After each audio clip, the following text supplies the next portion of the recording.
Before that time. That's the physics behind, for example, another reactions. question people say The actual change of under mass. the ultimate question about During profit. Khalil's course of 7 years, About ethics and the book was put together.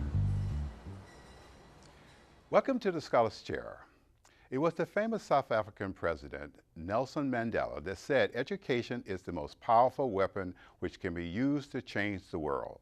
Tonight, in the Scholars Chair is Dr. Charlene Dukes, president of Prince George's Community College. Our conversation will focus on how to overcome educational inequity. Let the conditions of inequality that we suffered under, when we are the oppressor, the dominant class, let's not impose that injustice on the others. Anybody think that you could have a just system without giving women their rights? Everyone has an opinion, and we sit around the marketplace and talk about opinion, but what is truth? With the shareholder, their goal is similar to the business, to maximize profit. That belief becomes a context for a development of knowledge. Say physics is the DNA of technology because the rules for how you build new technology starts in physics. Because Quran challenges the people. It's not only the people of the book, it challenges Muslims. We say secular, they hear godless. Right. What was intended? Watch the Scholars Chair every Monday night. And here is your host. Dr. Dukes, welcome to the Scholars Chair. Thank you. Good Thank to see you. I'm glad you could be with us. Dr. Dukes, we're going to be talking about education for 30 minutes, and I just want to get a little bit of your background. I see that you have a Bachelor's of Science degree, and that is from what university? Indiana University of Pennsylvania. And you also have a master's and doctorate degree in administration and policy studies from the University of Pittsburgh. Yes, I was born and raised in Western Pennsylvania, and I did all my education in Western Pennsylvania. This is great.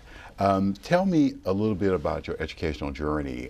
Tell me, because I understand that you didn't just go to college and stay there the full time. You had some adjustments that you had to make. Tell us a little bit about that and what got you back into college. Well, I will tell you, I'm from a large family. I have 8 brothers and sisters, and my parents were born at a time and actually migrated from North and South Carolina to Pennsylvania for work, along with their parents. So the one thing that we understood, my dad always wanted to go to college, and when he graduated from high school, he was told that because he was good with his hands, that he should think about carpentry or the trades. And what he really wanted to do was to be an architect. So as we grew up, he really instilled in us, he and my mother, the importance of education and what it might mean for probably what he called a better life, what I would call is a different life. Because growing up, we didn't know we were poor. We ate 3 meals a day, we played with our friends, we had a good, loving family and a life in a community. So when I went off to college back in the mid-1970s, I was also sort of what I would say hit hard with the realization that there were 200 students of color on a predominantly white campus that served probably about somewhere between 10 and 12,000 students. And we were probably just as astonished at the at this number of folks that we had never encountered growing up. So I spent a year at Indiana University of Pennsylvania and just figured one day that I needed to find my way. So I actually left college after 1 year, moved to New Jersey, New York. I worked for Bell Telephone. You might remember that phone company name at the time. I also worked for Chase Manhattan Bank, and I worked on the 30th floor of the World Trade Center, Tower 1. And I recall vividly one day I talked to my supervisor, and my job was to look at computer printouts all day and change addresses of the employees as they moved across the country from one Chase branch to another. And after 3 years or so, I told my supervisor I believed that I had mastered that particular skill and thought that I was ready for the next step in my career trajectory. And what he said to me was, we only hired you because you had 1 year of college. So if you're thinking about a career, we would suggest that going back to college would be a thing that you might want to consider. And within 3 months, I had re-enrolled. I had left New York, moved back to Pennsylvania, re-enrolled at Indiana University of Pennsylvania. And what I would say is the rest is history. Wow, that's amazing. And you're currently now the president of Prince George's Community College. And how long you been there? So I should say I've been at Prince George's Community College for 23 years. I actually worked at the Community College of Allegheny County in Pittsburgh. And from there, I came to Prince George's as the Vice President for Student Services. And back in 2007, I had the opportunity of being asked to serve Prince George's Community College as its first female president. Mm-hmm. Now, we were going to talk a little bit up front, just to talk about inequity and in education. I want to find out how colleges are addressing educational inequity in Maryland, and specifically with Prince George's Community College. Well, I would say that inequity probably, or equity, has a number of definitions, because what you want to do is make sure that we're providing students with the same resources, treating students the same, ensuring that they have similar experiences in the classroom. And you know, for a long time in higher education, particularly with community colleges, what we call open door, open access, open admissions institutions, we always focused on access. So as long as you could get into the institution, we probably paid very little attention as to whether or not you exited the institution with the kind of credential that you indicated you were interested in upon entry. And I would say probably over the last 10 to 15 years, maybe 20 years, we've become much more focused on the fact that when students enter college, they enter with a dream and aspiration, and our job is to engage them in ways that help them to realize those dreams on the other end, so that they are leaving with a credential, a certificate, an associate degree, a workforce or workplace licensure. All of those things are important. Interesting. And you're very focused on that. Tell me about this program that I found very interesting, at least online, the Diverse Male Student Initiative. I found that very different, and I don't know of any other institution that has it. Well, I would say to you that there probably are more institutions than you might think of. We all recognize that young men are probably exiting college without a credential at much faster rates than women are. And even at Prince George's, our gender differences, we probably serve about 62% of our students are women, which means that about 38% are men. Can you tell me why that might be? Why the I think that we go back to access and opportunity. When you think about the fact that the GI Bill opened the doors of education to folks from income levels who would never have had that opportunity before. I think that when you think about the strong role that historically black colleges and universities have played in our nation, and then when you think about the rise of community colleges, probably back in the early 1900s, so that in community colleges opened the door for lots of citizens and residents of the United States because of low cost, high quality. And that's what's very important. You know, we have a little over probably 3,500 colleges and universities across the United States, 4-year and 2-year colleges as we know them, and then about 1,100 of those are community colleges, and they exist in every community, every state at least in the nation. And what they do is they provide access to those who either financially or geographically could not think about going to straight into a 4-year institution. I think the other thing too is that as we have changed our views about women and the roles that women play in our society, then women are certainly stepping up to the plate and understanding that education is important and that they can be more than just nurses and teachers. Well said. Those were the women role models I had growing up. Sure, absolutely. Same as I. So tell me about the initiative. Why the initiative?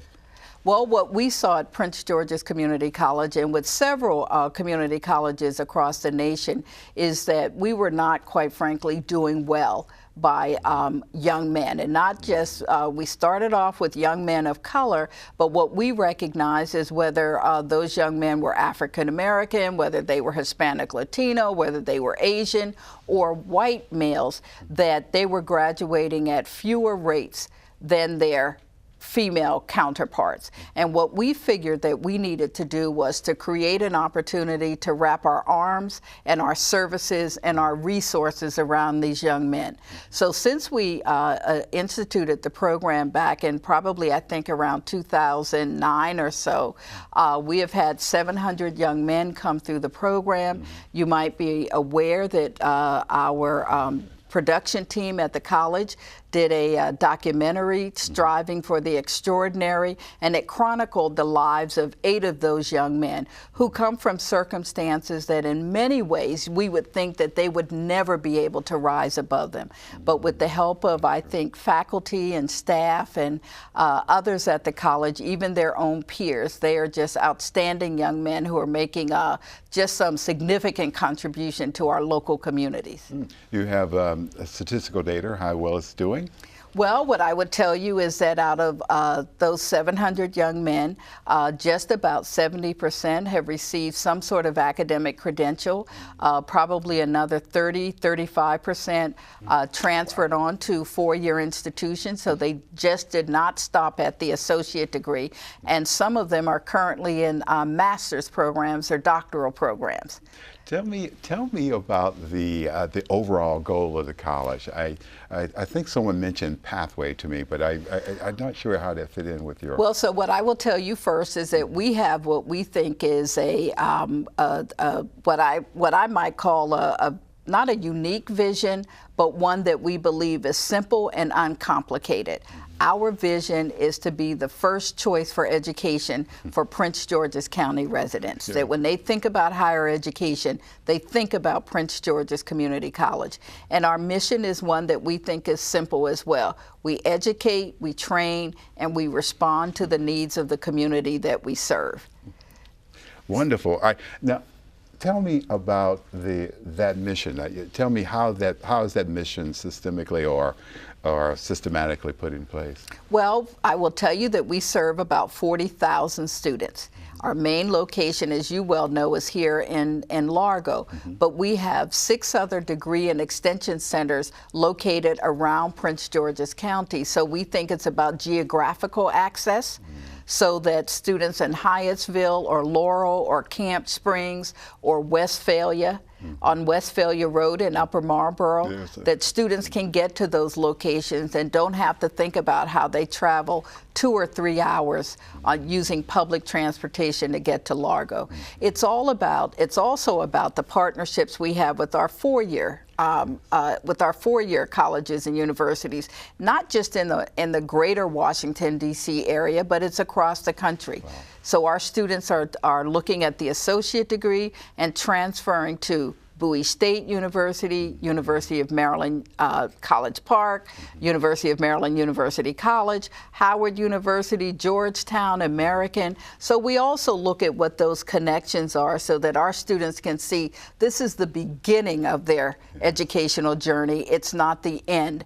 And you mentioned pathways. We were selected by the American Association of Community Colleges as one of 30 community colleges from across the country to embark on this new venture called Pathways. And what it does is it allows us to help students, as we say, get on the journey to college, stay on the journey through college, and complete the journey at the end with an associate degree, an academic credential that will be one that will be useful for them as they think about their own productivity in our society. Yes, and I can say that I know graphic designers, and I won't mention them, but I know graphic designers that have gone to take courses at the community college and end up doubling their salary in the year. Absolutely. So that's a pretty impressive a system you have going there. Tell me about some of the struggles that students have, why some students drop out, or why some students succeed. Just tell us about those two sides of the educational journey. Well, you know, I always think about the fact that when I went to college, I came from a pretty stable family. We went off to college, you stayed in the dorm, you didn't have to think about what was going on at home. You paid your tuition, your fees, your room and board, you had 3 meals a day, you went to the college dining hall, you know, you had a bed to sleep in, you could lock the door. And students today struggle with many things that I think all of us would be surprised about. One, they struggle with financing college. So even with Pell Grants and other sources of financial aid from the state of Maryland or scholarships from local nonprofits or churches, students still have to figure out how do you cobble together enough money to pay tuition, fees, and books. And then think about transportation. How do I get there? So I either have to catch a bus or 2 buses or 3 buses. I rely on the metro system, or I rely on a car. And let's hope that car doesn't break down as I'm moving through. 50%, at least I believe just about 52% of our students are between the ages of 18 and 24.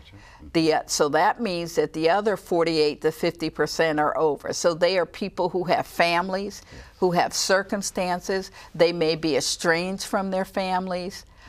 They may be working 2 or 3 jobs. So how do they make college work when they have all of these other responsibilities, but they understand that an education is important if you think about your own quality of life, the quality of life for those you love, and the quality of life for the community in which you live. So we try to pull all of these things together with wraparound services, retention services, tutoring, working with agencies around financial aid, helping students through social services, and being able to say, if we can put all of these things in place for you, will that make the burden easier? Will it make the burden lighter for you so that you can really focus on your studies? That's fantastic. I think that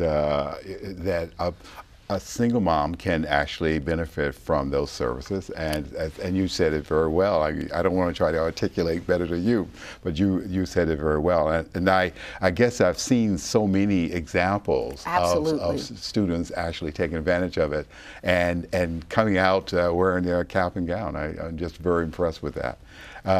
Tell me about what high school students can do to prepare to get into Prince George's County. What should they be doing? Well, I think thinking early. Now, and we've talked a lot about how things have changed, at least since I was younger. You know, we thought about what we wanted to do as a life's occupation or life's work.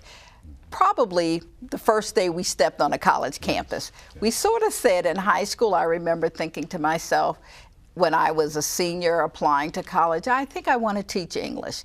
But it really became real for me once I stepped onto that college campus. Now what we're saying to young people is parents and their children need to start thinking about what that occupation, what that life's work might be. Some say as early as elementary school. I'm not quite sure that I ascribe to that, because I think that there are other things that young people should be thinking about in elementary school. Learning to read, to write, to multiply, you know, divide, subtract, and add. Learning how to get along with their peers, their fellow first graders or second graders, understanding, you know, how to play and play well together, understanding civics. But we certainly say that by the time you get in middle school, you need to be thinking really about what that life's journey will be for you, because how you perform in the classroom really has a great deal of bearing on where you end up, and we know that. Yes, you know, we can all talk about things like what I hope that we're eradicating, the prison, the school to prison pipeline, and all of those things are things that I think as a community that we look at, and we want to make sure that our children, and by our children, I'm not just talking about my son, but the sons and daughters of my neighbors and the members of my community and the members of the county where I reside, we want to make sure that we provide access to every opportunity that's possible. Absolutely. And tell me about the demographics of the college and how that information informs your decision making. Well, as I've already said, we serve about 40,000 students at 6 locations. 93% of our students are Prince George's County residents. So the first way it informs it is that we're very clear about who we serve. So we're very clear about that. The second thing I would tell you is that I've already said about 52% of our students are ages 18 to 24. So we also think about what young people at that age want to do when they go to college, and they don't just want to study. They want, you know, college is not all work and no play. We don't call it play. We call it student engagement. You know, how do they engage with faculty? How do they engage with each other? And how do we give them opportunities outside of the physical boundaries of Prince George's Community College to learn other things? 56% of our students are first generation college. And what that means is that neither parent or guardian that they live with has attended college. So they also may not understand what it means to be in college, what it means to think about when you start applying for college, when you start applying for financial aid, you know, and then how do we put services and intervention services in place when someone comes to register, classes start in a week, and they say, but I don't have the money.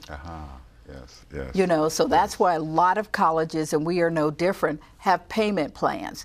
We have scholarship programs through our foundation or through other organizations that we work with. And you may be aware that this year, both the county executive and the county council actually gave us resources that allowed us to start the Prince George's County Promise Scholarship, which says that we expect to serve just about 500 students who are recent graduates of the Prince George's County Public Schools within a 2-year period and help them pay for their education.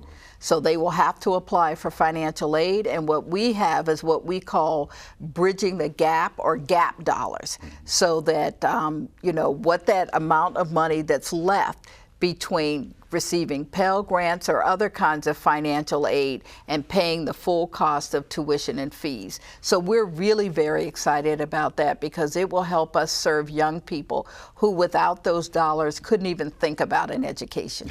You have made me even more excited about this college. It's, and now I want to go back. Well, we do have, just so you know, we serve students who are probably the earliest is about 13 or 14 when you think about on the college degree track. We certainly have summer camps and summer programs for younger students, but we also have what we call our SAGE program, Seasoned Adults Growing Educationally. And in the state of Maryland, if you are age 60 or over, and I'm certainly not suggesting anything, but that you can enroll in our public schools and public colleges, and you only pay fees, you don't pay tuition. But it allows you to keep that focus on lifelong learning and that sort of vibrancy that comes with being part of an educational sort of community. Just so you know, as a graphic designer, you stay in school. Yes, it absolutely. never stops. Absolutely. And that's a good that leads me to my next question, actually. Why would a student pick Prince George's Community College to attend? Well, I think that there are a couple of reasons why.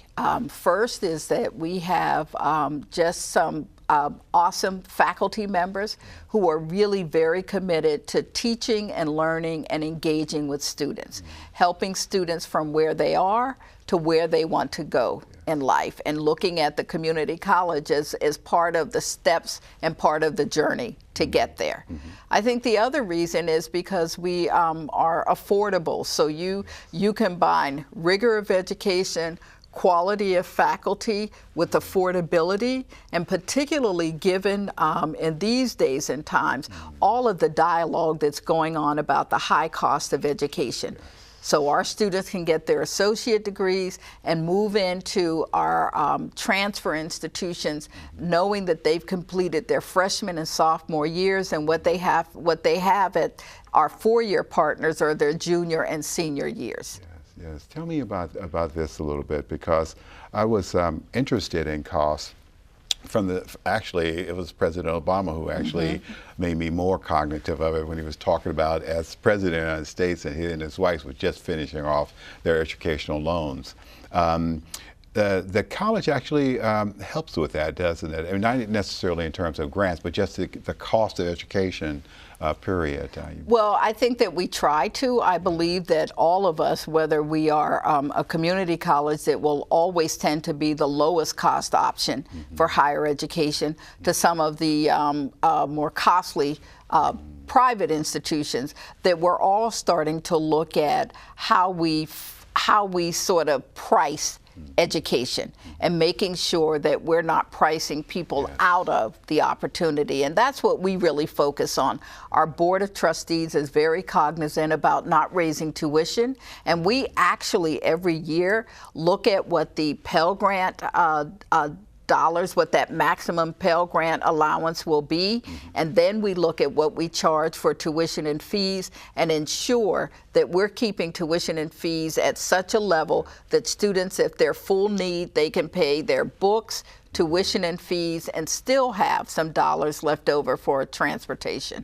And then my last question to you, I would just and you probably could just take a few minutes to talk about it.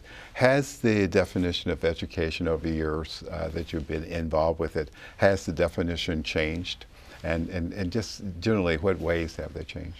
Well, I think that there are a couple of ways. I think probably in the 1800s and the early 1900s, we always talked about education as something. Born then, well, neither was I.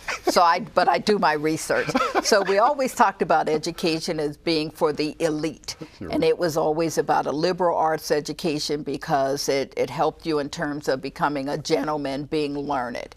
And I think that over time, as we've gone through the focus on agriculture in our country, the Industrial Revolution, and then this sort of age of information technology and service, that what we also understand is that it's certainly about being learned, but it's also about being able to engage in a skill and occupation that will, quite frankly, provide a living, and again, I always go back to a quality of life.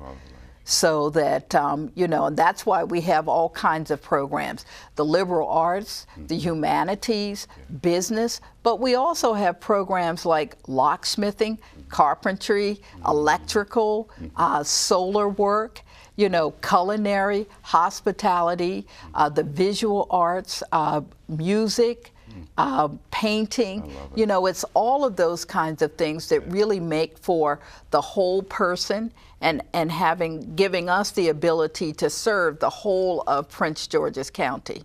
You are a treasure in this county, and you're well respected here as well as around the country, and it's indeed our great pleasure to have you on the show, on the Scholars Chair.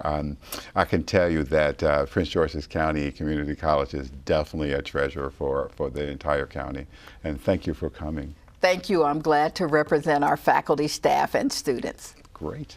Well, we have had another great Scholars Chair. Tonight we've been talking to Dr. Charlene Dukes concerning overcoming educational inequities. If you want to see more Scholars Chair program or drop us a note, just go to read1communication.com. I am Khalil Shadid. Good night.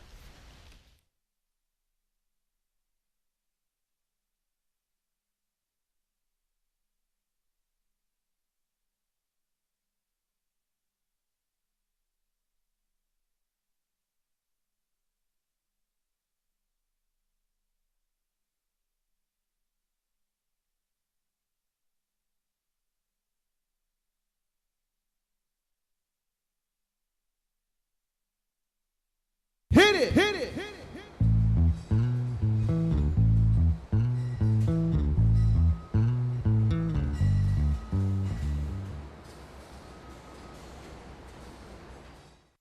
I'm a wife, a sister, And a grandfather. I'm an office clerk. I'm a research analyst, dance fitness instructor, actor. I'm a copywriter. I'm a veteran. I have lupus, cerebral palsy. I'm blind. And I'm working in a job I love. I love. Because I was given a chance to contribute my skills and talents. To show that my disability is only one part of who I am. Who I am. Who I am. At work, it's what people can do that matters. For more information, visit whatcanyoudocampaign.org.